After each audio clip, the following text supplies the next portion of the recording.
We have a tropical system developing in the central Atlantic. Good Sunday evening, I'm Mike Naso with the latest on the tropics, and taking a look out there, it's not very difficult to see where it is. It's right here, headed towards the Caribbean islands, and it's not yet a tropical depression or a tropical storm.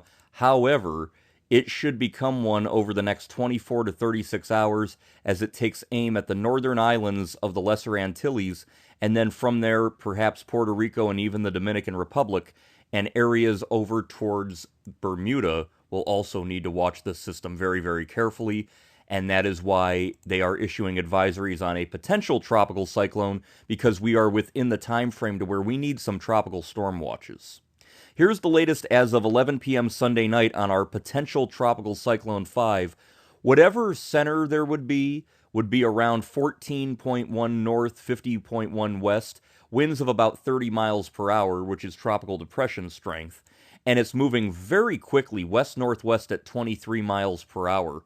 And that motion should continue, maybe slow down a little bit, and by Tuesday, the system should be moving through a lot of the northern islands of the U.S. Virgin Islands and the British Virgin Islands, and by Wednesday morning be very close or over areas there of Puerto Rico. Now, what we think is going to happen is there will be a trough coming off the eastern seaboard of the United States, and that's going to make this ridge of high pressure steering the system back off and allow the system to turn north and then eventually northeast. Now, that's great news for a place like Miami, but it could be really bad news for a place like Bermuda. So we could have Bermuda in the crosshairs of a strengthening, powerful hurricane by the time the weekend comes, but we just don't know yet. We don't have a definitive developed tropical cyclone yet, but soon we will. Now, I wanted to read off the tropical storm watches we have because there are a lot of them as of Sunday night. There's a tropical storm watch for Guadeloupe, St. Kitts, Nevis, Montserrat, Antigua, Barbuda, Anguilla, Saba, St. Eustatius, St. Martin, St. Barthélemy, the British Virgin Islands, and the U.S. Virgin Islands. So this whole region here from Guadeloupe all the way offshore Puerto Rico is under a tropical storm watch Sunday night going into Monday morning. If you're watching this update early on Monday, there'll be more to come. And that is, even though we don't have any tropical storm winds right now, the system is not a tropical storm yet. Through time, it will become one. And we could actually see warnings out later today and then watches for Puerto Rico. So the watches and then warnings will be forthcoming for areas there of the Northeast Caribbean. Now, here's the latest satellite imagery. And when we look at it, it definitely has a large area of disturbed weather. So it's not tightly coiled up like Beryl was when she was taking aim at the southern windwards in July. This should not be a hurricane by the time it gets to the islands, we hope, but certainly not a major hurricane. And there's a bit of a difference between a tropical storm and a Category 4 hurricane like Beryl was. So the good news is, because this is still having trouble consolidating and it's not a tropical cyclone yet, and it's moving so quickly towards the west-northwest, it shouldn't really organize until this point. And so hopefully we could get it out of the areas of the islands and Puerto Rico before the real intensification occurs. Which, by the way, the National Hurricane Center brings it to 110 miles per hour in this area here just south of Bermuda. That is right on the edge of Category 2 and 3 strength. There is a good chance that this will be a major hurricane, and if so, it would be the second major hurricane of the year after Beryl. And I believe the forecast is for 6 all year long, so hurricane season is rolling.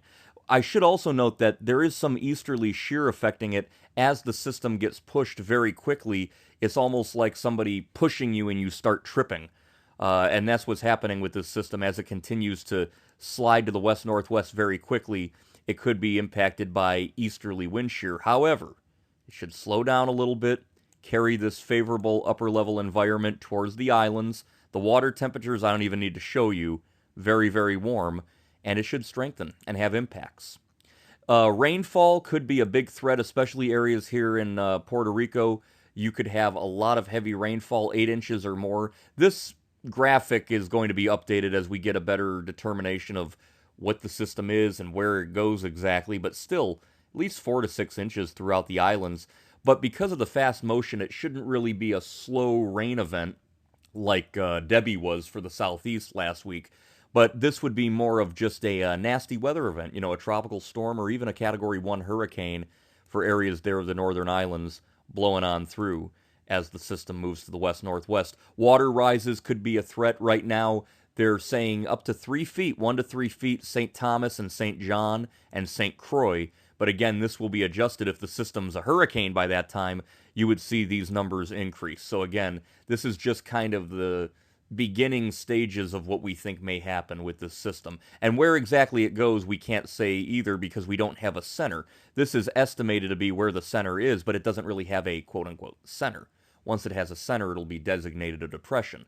We just have to start having advisories because it's close enough to where you need to give people that warning time.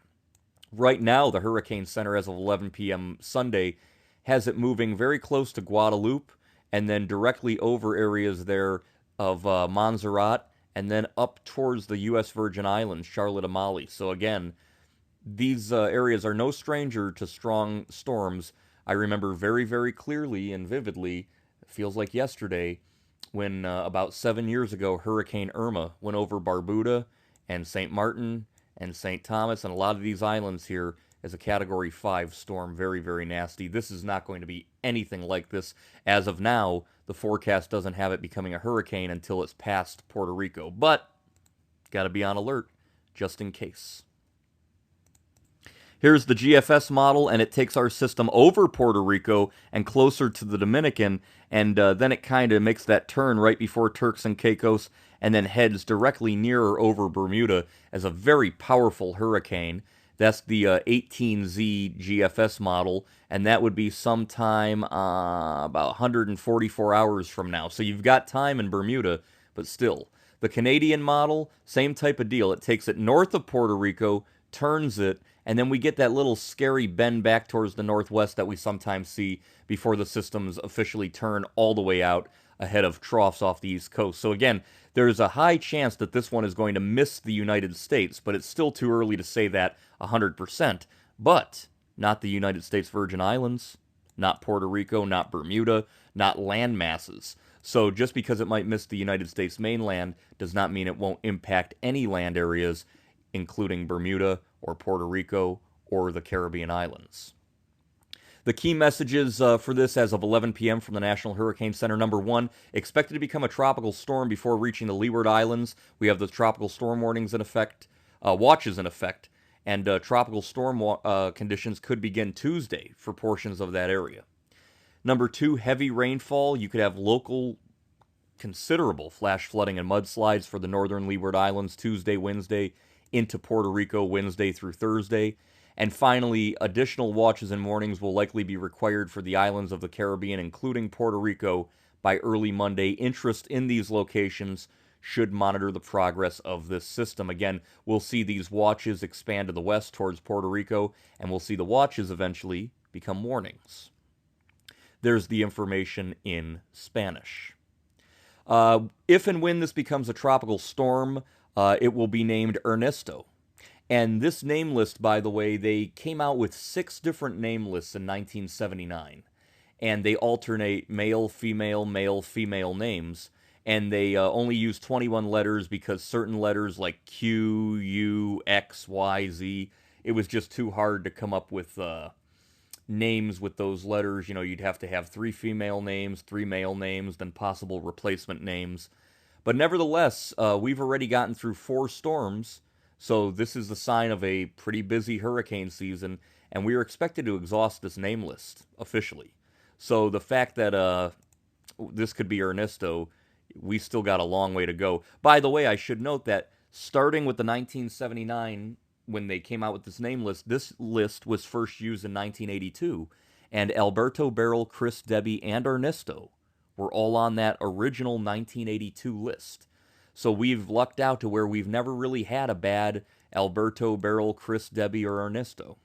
So hopefully Ernesto is not that bad, but we already know Beryl was a very destructive storm, and we'll probably never see another Hurricane Beryl.